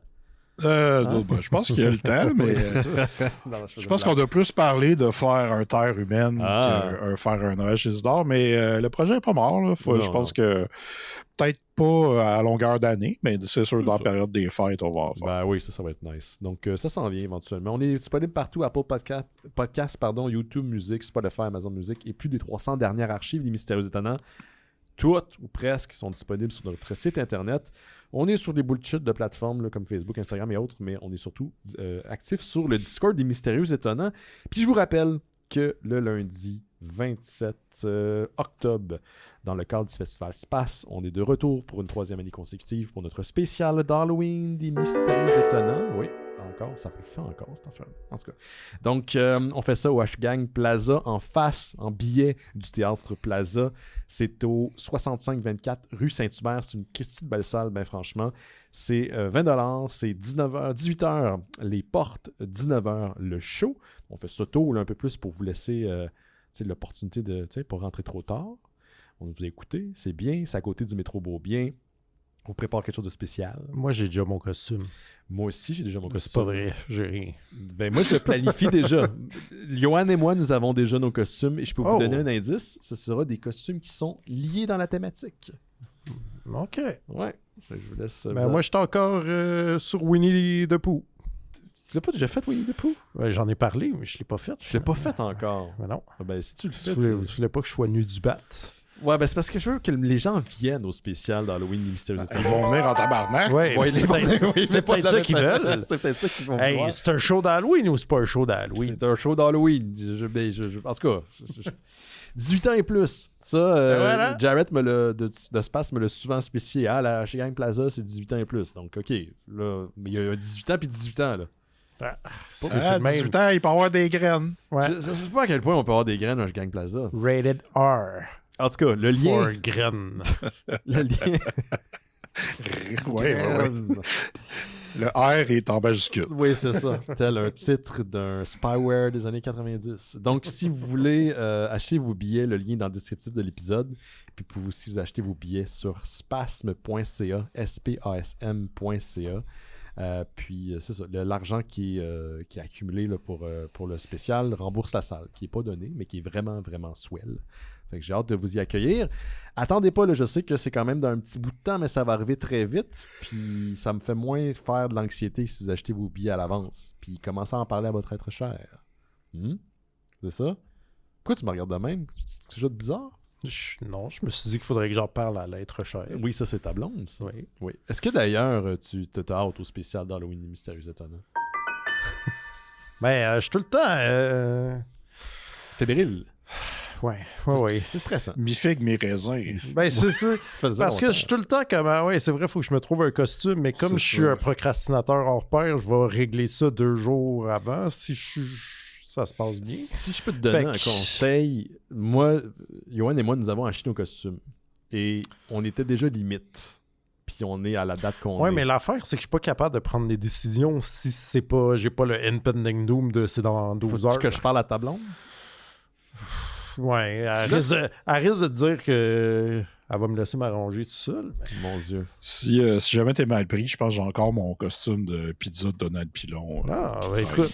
Tu pourrais te déguiser en Pizzarico comme dans Spaceballs. Je pourrais me déguiser en Simon déguisé en pizza Donald Pilon. Ça, j'aime ça. Ça, j'aime ça, ouais. Ou, tu sais, comment tu peux te costumer de même? Je me souviens de lui dans l'annonce des pizzas de McDonald's. C'est ça, la référence? Ouais. Ouais, ben j'avais déjà un costume de pointe de pizza il y a une année. Là. Hey, j'oublie vraiment trop d'affaires. Puis là, je disais que j'étais Donald Pilon. Fait que là, Laurent peut me faire moi qui se déguise. Je pourrais me déguiser en Donald Pilon dans 2 femmes en or. Oui. Mais il va falloir que tu parles de même tout le long. Non, tu vas te tanner après 2 minutes. Là. Ouais. OK. Non. Je vais continuer à y penser. Tu vas commencer à y penser. J'ai l'impression que tu vas pas commencer. Parce que c'est important d'avoir un spécial un costume spécial pour le spécial d'Halloween. Oui, je suis inspiré. Eh boy. Bon, on va trouver. Je vais vous en pitcher des idées. Moi. Bon, on s'y voit. OK. Oui, on va être là, c'est sûr. Voilà, ça va être le fun, mais c'est juste l'organisation dans nos têtes. On a perdu le micro. Ouais, c'est quelque chose. OK, on se voit là-bas. On prend une petite pause, on revient dans quelques instants avec le sujet de la semaine. Deadpool by Alison Wong, volume 1. Vous écoutez Les Mystérieux Étonnants, on va maintenant parler du sujet de la semaine. Et cette semaine, il s'agit d'une bande dessinée publiée chez Marvel Comics, Deadpool by Alison Wong, volume 1 de Alison Wong et Martin Coccolo. C-O-C-C-O-L-Colo. Jim, hey man, une BD de Deadpool par Jim Corcoran. Hey man. Est-ce qu'il va se tutoyer en effet? Ah ouais, man, on va péter le 4e mur à coups de verre, mon ami, là. Ça serait extra... Là, j'ai juste envie d'imaginer ça. OK. Je t'ai intrigué. Donc, je vais résumer rapidement l'histoire, mais on vous rappelle qu'en dernière partie d'émission, on spoil. Donc, si vous voulez lire la bande dessinée, si ce n'est pas déjà fait, faites pause et revenez quand ce sera accompli. Mais sachez qu'on va spoiler. Donc, on suit Deadpool qui est invité à rejoindre un ordre d'assassins. Et pour ce genre d'ordre d'assassins très prestigieuse. Là, de atelier. Donc, et pour ce faire, il doit éliminer une cible dans une durée limitée. Et s'il n'y arrive pas, il est refusé. Donc, il est envoyé pour tuer Doc Ock. Et sur son chemin, il est capturé par une imitation de Marvel de Poison Ivy qui utilise le corps de Deadpool et ses capacités de régénération pour y implanter une partie du symbiote de Carnage pour essayer de reconstruire le symbiote. Donc, il a besoin d'un autre pour pouvoir essayer qu'il se développe. Et donc, l'autre finit par grandir à travers le corps de Deadpool d'une façon excessivement sanglante. La BD est assez body horror orientée. Là. Ça m'a assez surpris. Et c'est ça. Donc, il est pourchassé par elle alors qu'il essaie d'éliminer sa cible. La Poison Ivy des pauvres et Doc Ock décide de faire front commun. Et en parallèle de tout ça, Deadpool est amoureux, ou tombe en amour d'une agente de The Atelier qui il est fou amoureux. Ben, c'est rare qu'on voit Deadpool amoureux comme ça. Ouais. Ça fait sortir son petit côté coquin. Puis c'est pas mal ça. J'ai pas d'autres vraiment de trucs à rajouter. Avez-vous de quoi rajouter dans vos descriptions? C'est pas mal ça. C'est pas mal ça. On va faire un petit tour de table rapidos, connaître votre appréciation, puis ensuite on va parler plus en détail de la bande dessinée. Commençons par Simon. Qu'est-ce que tu as pensé de Deadpool de Alissa Wong, volume 1? C'est ça, moi je l'ai suggéré, fait que c'est sûr que je l'avais déjà lu et j'avais beaucoup aimé ça. Et là, je l'ai relu et j'ai encore beaucoup aimé ça. Il y a quelque chose dans cette BD-là qui... Je suis pas le plus grand fan de Deadpool, mais quand il est bien écrit, je trouve ça bien fun. Fait que c'est ça, j'ai beaucoup aimé ça. Parfait. Toi, Laurent? J'ai trouvé ça amusant, mais une coche peut-être trop chaotique pour mon goût à moi. OK. Trop chaotique. Ouais, je comprends aussi, d'après moi, je connais mal Deadpool, mais j'ai l'impression que ça vient avec le personnage, que c'est comme une histoire. Ouais. L'histoire devient secondaire au joke. Fait que j'ai l'impression que souvent, il y avait beaucoup de brouhaha. Oh. Mais que c'était plus ou moins dirigé. OK. Moi, j'ai bien aimé. Comme j'allais dire Yoann, comme Simon, je suis pas un grand fan de Deadpool dans le sens c'est pas le personnage que je vais lire tout sur lui. Mais ce que j'ai remarqué, puis c'est vrai, comme tu disais Laurent, que des fois ça peut être un peu wacky, aller dans toutes les directions, que le personnage peut être, dans différents volumes que j'ai lus, excessivement sérieux, même voire violent d'un point. Tu sais, j'avais un X-Force que j'ai lu il y a jadis, là, puis ça m'avait vraiment impressionné. Puis des fois, il est vraiment wacky, mais juste pour être wacky. On dirait que l'auteur dit ce personnage-là est wacky, fait qu'on va le rendre wacky. Fait que c'est pas nécessairement posé. Je l'ai trouvé quand même posé dans cette série-là, j'ai apprécié. Okay. Puis j'ai été surpris à quel point c'était intégral à l'histoire du personnage de Carnage puis de son symbiote. Ça, je m'attendais vraiment pas à ça. Le body horror non plus. Mais j'ai trouvé que par moments, c'était un petit peu trop verbeux. Il aurait pu se laquer sur les dialogues puis qu'on nous montre au lieu de constamment nous... Je trouvais qu'on nous prenait un petit peu trop par la main, mais c'était léger pour moi. Mais sinon, j'ai beaucoup apprécié ma lecture. Puis je pense que Alyssa Wong saisit quand même très bien Deadpool. On a fait un personnage qui était intéressant. Ouais. OK, par où vous voulez commencer? Qu'est-ce que vous voulez parler? Premièrement, l'idée de Deadpool avec un symbiote, déjà, c'est... Ça, c'est bon quand même. C'est bon. Ouais. Puis le fait qu'évidemment, lui, il se régénère tout le temps, parce qu'il y a le même... si on veut, la même condition que Wolverine, mais malgré que c'est pas un mutant. Non, c'est pas un mutant. Ça lui donne... tu sais, quand le symbiote est en train de le manger par en dedans, puis là, il est en train de commenter là-dessus. Ça fait mal. Là, ça l'aide des fois. Puis j'aime aussi... faut dire que j'ai lu toute la série, puis c'est 10 numéros. Fait qu'il y a un autre volume, puis c'est fini. Mais le symbiote, comme on le voit à la fin de la BD, devient une espèce d'animal de compagnie. Puis ça rajoute de quoi être vraiment le fun à tout ça. Fait que, tu sais, j'avais hâte de me rendre là. Je me souvenais pas si dans le premier volume, il se rendait à ce qu'on voit le chien version symbiote. Puis j'étais content, mais c'est ça, je pense que juste cet élément-là est le fun, mais comme Laurent a dit, je suis d'accord que c'est chaotique à certains plans, surtout peut-être dans l'art. Des fois, ça prenait une couple de secondes de plus que faut que tu regardes la case pour bien comprendre qu'est-ce qui se passe, parce qu'il y a tellement d'actions, puis tout est tout le temps en mouvement. Mais surtout, j'ai l'impression quand la Poison Ivy, elle utilise ses pouvoirs aussi, là, qui sont... des genres de lianes et aussi des monstres. C'est ça. Je suis tout le temps... Elle transforme comme des animaux en créatures. Je savais pas ce qu'elle faisait, moi, perso.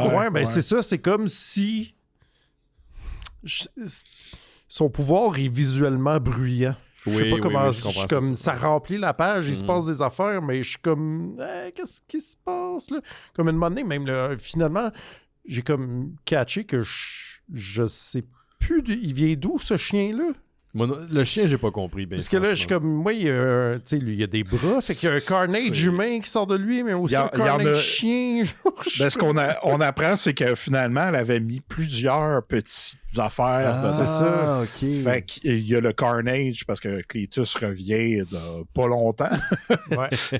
Puis il restait l'autre partie, qui est plus de ce qu'on comprend être plus en symbiose avec Deadpool, donc qui crée une espèce d'animal de compagnie. Toi, tu avais lu la run de Venom de Donny Cates, hein, right, Simon? Ouais. Puis en parallèle, il y a un Carnage qui revient à un moment donné, je pense. Ouais, c'est ça. Mais finalement, ça devient compliqué à un moment donné. Là, parce que le Cletus revient, mais c'est pas Cletus, c'est comme une formation du Carnage. Puis là, t'as aussi le symbiote qui... C'est comme si... Ce que j'ai lu, en fait, ce que j'ai compris, c'est que le symbiote qui était celui de Carnage a fini par absorber Cletus. Et donc, c'est aussi la raison pourquoi on le voit dans la BD ultimement. C'est Cletus et le symbiote, c'est la même chose. Puis ça explique aussi pourquoi il n'y a pas ses jambes, parce que ses jambes ont été arrachées il y a 20 ans dans New Avengers par The Sentry. Ouais. Donc Cletus en tant que... Séparé en deux. Fait qu'en tant que corps comme tel, il n'est plus, mais maintenant son esprit, ce qu'il est fusionné, j'imagine, à ce qui est le corps. Moi, c'est comme ça que je l'ai compris. Ouais. C'est le seul élément vraiment qui rapporte à quelque chose de canon, parce que j'ai l'impression que quelqu'un qui n'a pas lu les comics dans les dernières années puis cherche une histoire de Deadpool, ça reste relativement accessible. Oui. C'est ça. Malgré que ça se passe dans l'ère Krakoa, on n'en mentionne pas beaucoup. Je sais que dans le trade qu'on a lu, il y a une petite histoire au début, mais c'est comme c'est 2-3 pages qui vient d'un autre numéro. OK. Fait que c'est ça, t'as pas besoin de savoir vraiment qu'est-ce qui se passe sur Krakoa, tu catches. Il n'y a pas tout ce bagage-là. Je pense que c'est une des raisons pourquoi j'aimais ça. Puis le fait aussi que autant, ça dépend des auteurs, mais des fois, Deadpool peut me taper ses nerfs parce qu'il n'arrête pas de parler. Ouais. Là, on dirait que, oui, il n'arrêtait pas de parler, mais c'était comme plus... Le dialogue était plus fluide ou il était plus mature, je trouve. C'est un Deadpool qui reste relativement mature. Il y a quand même beaucoup de jokes de cul. Là, mais... Oui, mais c'est ce que j'ai aimé. Mais c'est parce que je pense que dans d'autres, il y en a vraiment plus aussi. OK.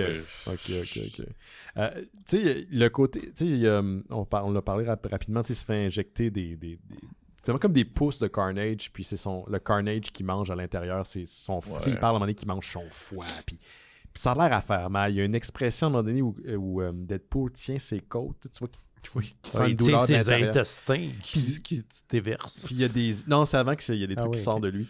Puis il y a des yeux là, sous son masque, là, tu sens qu'il souffle pour vrai. Puis il fait une joke, mais c'est comme une joke qui sort en des dents serrées. Les premières, je pense que c'est à la fin du premier ou deuxième numéro, quand les mains sortent, des mains de Carnage, chacun de son côté, qui sortent de lui. C'est là où le body horror embarque. J'ai trouvé ça très, très dégueulasse. Moi, j'ai aimé ça parce qu'une monnaie, c'est parce que les bras, ils agissent aussi. Fait qu'il devient un peu un Goro, mais malgré lui, tu sais, ils sont comme I guess que j'ai 2 bras de plus pour me battre, mais c'est comme un peu pas fluide parce qu'ils répondent pas exactement à lui non plus. Puis il finit par les arracher, puis de la manière qu'ils les arrachent, c'est comme... Tu sais, il y a du... Je veux dire ça comme ça, il y a du splouche dans la bande dessinée. Ça gicle, là. C'est de là que ça vient, je trouve, le body horror. Il y a du fluide en masse, puis comme Carnage est rouge, la distinction entre ce qui est son sang et qu'est-ce qui est juste la symbiose qui est Carnage, ils en font pas la distinction. Ça rajoute un petit côté très, très horrifique, je trouve, à la bande dessinée. Il me semble qu'il y a Doc Ock aussi qui est comme tabarnak. Il se rend compte qu'il ne sent pas de bon sens que je suis en train de voir. Ouais, c'est ça. Une chose que j'ai appréciée, c'est qu'au début, j'étais comme pourquoi Deadpool il veut tant que ça être dans des ateliers, mettons. Comme que c'est déjà un mercenaire. C'est comme on s'en fout. C'est parce que c'est des cool kids. Oui, mais j'ai apprécié que finalement la mission qu'il doit accomplir dans un court laps de temps. Ça lui donne une... comme l'affaire la plus Deadpool de tout ça, c'est qu'il est en train de se faire bouffer par en dedans. Puis il est comme... Oui, mais attendez, t'es sur d'autres choses. Je vais finir cette autre affaire-là avant de gérer ça. C'est vraiment ça l'important. Il est comme, non, mais je veux être un des cool kids, moi aussi. Puis là, je vais essayer d'aller tuer le Dr. Octopus pendant que tout ça me bouffe par en dedans. Puis ça, je trouve ça... un bon wacky, tu sais, c'est comme justement, il se régénère, tu sais, mais il souffre, mais il est comme non, mais attendez, j'ai juste un dude à tuer, puis je suis comme, qu'est-ce qui se passe? C'est comme n'importe qui serait comme, sortez-moi de ça au plus sacré, je veux régler ce tout le reste, en premier, mais non, lui, il est comme, non, attendez, il faut que je focus, j'ai juste 2 jours. Puis en plus, t'as le fait qu'il est en amour avec une des, pas une, c'est vrai que c'est un personnage non binaire. Ouais, puis... Quoi? Une affaire de woke? Non, ça n'a pas de bon ça. Mais le fait qu'il est complètement en amour, je trouve que ça rajoute de quoi. Aussi, le fait que c'est réciproque. Souvent, Deadpool, c'est pas réciproque. Puis là, la dynamique est le fun parce que c'est ça, elle est juste « Ah, t'es cute! » Puis là, lui, il capote. Mais en même temps, il y a ça qui le mange en dedans. Puis, mais à l'aide à gérer le symbiote. Le symbiote, puis la souffrance que ça lui cause, parce qu'il revient souvent sur la cause. Tu sais, quand ils vont au zoo, là, finalement, tu te rends compte qu'il porte un pack-sac qui est rempli de drogue pour essayer de le ralentir d'un le symbiote, sa progression. Hey, ça, là, ce plan-là. Un petit serpent, là, je pense. C'est rempli de symbiotes qu'on ne sait pas comment ils agissent. On va étudier comment ils agissent. Allons dans un lieu public avec plein d'enfants, d'animaux sauvages. Puis j'étais comme, qu'est-ce que vous faites?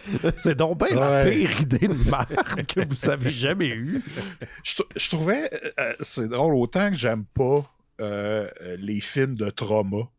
Ça me faisait penser à ce que ça pouvait être. Une vibe un peu de... Ah ouais, super gore, mais en même temps super naïf et innocent. Ça m'a fait beaucoup penser à du très, très, très, très jeune Roadkill Superstar. Ouais. C'est dans le ridicule et dans le fait que c'est hyper violent, mais une violence qui ne peut pas exister. Là. C'est juste comme complètement cave. J'ai beaucoup aimé oui, il y a un moment où... Comment ça s'appelle? Deathstrike à pop? Dans la BD. Ouais, Lady Deathstrike. Lady Deathstrike, elle pop, puis là, tu sais pas pourquoi elle est là. Puis là, il est comme. Puis là, il était comme. J'étais là tout au long que t'as reçu ta mission, c'est juste que t'es parti sans moi. Puis sur le coup, j'ai fait. Ah oui, c'est vrai, elle était dans le plan, on le voyait. Ce qu'on comprend, c'est quand il s'est fait offrir la mission, il parlait aux deux, mais Deadpool a juste comme complètement oublié. C'est ça. Qui était là, genre. J'ai pensé à cet épisode des X-Files récents. Là. Il y a un épisode comme ça qui est comme, ben oui, c'est moi le 3e agent, vous vous rappelez pas de moi? Puis que là, il y a comme plein de bouts de classiques de X-Files qu'il est comme en background. Sais-tu comment il s'appelait? Parce que dans les premiers épisodes, ils ont fait référence beaucoup à ce personnage-là. C'était... je sais pas. C'était comme la personne qui appelait tout le temps au téléphone pour les aider. Ah oui, ça se peut. C'est le même personnage. Je sais plus, mais en tout cas, tu sais, j'étais comme, ah oui, c'est pareil comme cet épisode-là. C'est comme, il retconne tous les premiers numéros. Comme, bon, mais oui, j'étais là tout ce temps-là. Jusque zéro focus. C'est là où je trouve que, tu sais, autant que c'est chaotique, la bande dessinée, puis, tu sais, je pense qu'on peut l'apprécier à plein niveau, mais je trouve que l'autrice connaît vraiment bien Deadpool, ou tu sais, assez comme un peu jouer avec les codes. Il est pas juste en train de péter le 4e mur pour péter le 4e mur. Il l'a fait que quelques fois. C'est ça. Il n'est pas constamment en train de faire ça. À jouer avec la forme. Dans les pages qui résument. Oui, c'est ça. Ouais, les pages à noter. Mais le fait que là, elle a pop, elle est comme, j'étais là tout le long. C'est juste que t'es parti sans. Ça, j'ai trouvé ça c'était très drôle. Ça m'a vraiment surpris. Puis c'était une bonne manière de, je sais pas, traiter une histoire de Deadpool de façon originale. C'est apprécié. Apprécié ce côté-là.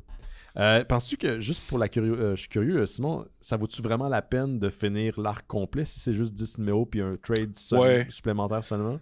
Ouais, moi j'ai eu du fun du début à la fin. Je pense que ma plus grande déception, et là, spoiler, mais c'est plus que quand il y a eu une autre série de Deadpool après, finalement, il n'est plus avec Valentine. Je me demandais justement, parce qu'elle avait l'air d'avoir des ulterior motives. Ouais, c'est ça. Ça, je me souviens plus trop. C'était plus clair. Quand j'ai lu la BD, j'étais comme, je me souviens plus de ça, mais je me souviens juste que quand j'ai fini la BD, j'avais hâte de la revoir dans un autre. C'est quand même un bon personnage. Ils vont peut-être c'est quoi son deal? C'est-tu un personnage qu'on est supposé connaître? Je pense que c'est un personnage qui a été créé pour la série. Parce qu'elle a comme... c'est intriguant, là, son truc. Elle a des aiguilles à la place des doigts. Ouais, mais elle a des bras en verre, genre. Oui, c'est pas vraiment expliqué, ça. Ben non, c'est ça, il y a comme rien. C'est pour ça que je me suis dit c'est peut-être un personnage récent, mais qu'il manque des bouts, genre, mais j'ai l'impression que j'aurais dû savoir déjà. Je savais pas c'était qui, même les gens qui font partie du atelier. Je les connaissais pas. Je pense que ça a été fait. Moi, je me trompe, ça a été créé pour la série. Mais j'aime beaucoup le chef, là, qui est genre juste une paire de bois avec une tête dans de la fumée. Là. Ouais. Oui, puis ça dit. Où c'est que j'ai vu ça? Je sais plus si c'était sur le 4e de couverture, en tout cas, qu'il parlait avec la voix de 8000 âmes de gens qui avaient tué, genre, là, avec plein d'échos, genre. Ouais, je vois le genre. J'étais comme, OK. Intéressant, quand même. Bon concept. Fait que malgré tes réserves, toi, Laurent, est-ce que tu le conseilles? Oui, ben écoute, j'ai eu du fun quand même. Je trouvais que c'était un petit peu brouillon par moment, mais j'ai pas haï ma lecture. Ouais. J'ai trouvé ça un petit peu long, moi, par moment, mais au final, je trouve que c'est une histoire originale qui me donne envie de lire le 2e trade. Ouais. Toi, Simon? Moi, je suis déçu que ça n'ait pas continué, en fait. Ouais. J'aurais aimé ça que cet auteur-là continue sur le titre parce que j'aimais vraiment son take sur Deadpool. Est-ce que c'est une autrice qu'on connaît sur d'autres choses? Non, parce qu'il présentait la série avec son nom, fait que j'étais comme, fuck, je la connais pas. Ouais, moi, je pense pas. Je la connaissais pas avant. Je pense qu'elle écrit encore pour d'autres trucs, mais je sais pas. On va voir ça. On va investiguer. Donc, merci Laurent, merci Simon, merci à vous à la maison. Allez acheter vos billets pour le spécial d'Halloween des Mystérieux Étonnants qui s'en vient le lundi 27 octobre. À chaque fois, je suis comme, voyons. Ben, je sais pas, ça fait ça maintenant à chaque fois qu'on dit le spécial d'Halloween des Mystérieux Étonnants. J'ai pas de contrôle là-dessus. Faut-tu le dire au complet, le spécial de Noël, le spécial d'Halloween des Mystérieux Étonnants? C'est donc de le dire à moitié, voir. Le spécial d'Halloween? Non, ça marche pas. Le spécial de Noël des Mystérieux Étonnants? Non, ça le fait pas. Faut vraiment, OK. Ouais, si on le dit 3 fois, est-ce qu'on est garoché immédiatement? Vas-y donc, on va essayer. Au spécial d'Halloween des Mystérieux Étonnants, spécial d'Halloween des Mystérieux Étonnants, spécial d'Halloween des Mystérieux Étonnants? Ah non, je suis live au Wars Gang Plaza avec juste un t-shirt rouge nu du bat. Oh non! Bon, achetez vos billets, il sera pas nu du bat. La suite vous surprendra. La suite vous surprendra. Puis ça, on se voit la semaine prochaine. La semaine prochaine, avec Yoann, on va parler du nouveau film de The Naked Lunch que j'ai vu pour l'occasion. The Naked Lunch? Oui. Naked Gun, pardon. J'arrête pas de me tromper. C'est le nouveau Naked Lunch. Non, il y a beaucoup de sperme dans le deuxième.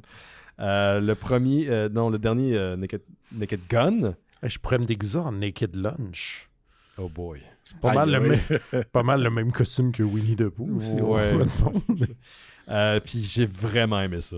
J'ai vraiment eu du fun. Je sais pas ce que Yoann l'a pas encore écouté là, pour l'émission, mais j'ai été crampé du début à la fin. Puis une couple de fois, je suis parti à rire dans mon salon. Le bonhomme de neige. Le parti du bonhomme de neige, man.